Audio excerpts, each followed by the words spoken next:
Konstantin Richter is heading to his vineyard in the Mosel Valley, which has been in his family for 10 generations.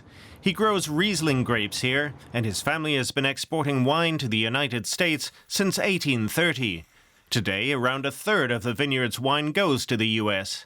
But now Richter is deeply concerned about President Trump's threat of imposing tariffs of up to 200% on EU wine imports. We're exporting over 30% of our output to the US, and if there are 200% tariffs on that, that entire business would go bust. 200% on top of everything, nobody would buy that anymore. The crisis has hit German Vintners at an already difficult time. They're facing high labor costs, complex bureaucracy, and rising global wine production, which is pushing prices down. German wines have remained competitive due to their high quality and excellent reputation, but now it's becoming harder to maintain profits and sales. Trump's tariff threat has soured the atmosphere at Germany's largest wine trade fair in Düsseldorf, with many fearing a collapse in revenue. These tariffs would be catastrophic for the German export, especially since the US is our biggest foreign market. We make a sixth of our entire profits there, so it would hit us extremely hard. Trump previously targeted German wines with 25% tariffs in 2019.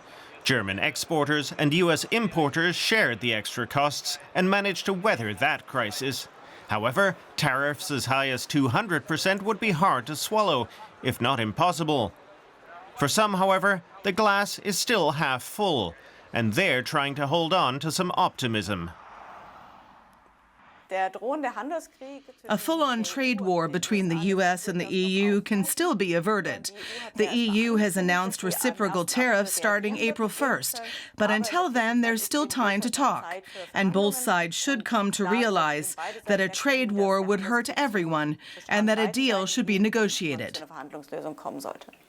At his vineyard, Konstantin Richter is also hoping for compromise and more active support from the government. When Trump initially announced these 200%, high-level politicians and secretaries of state immediately had statements out in France and Italy. Just here in Germany, we haven't heard much from the government. German winemakers have survived many crises before. Right now, they're hoping to weather this one too.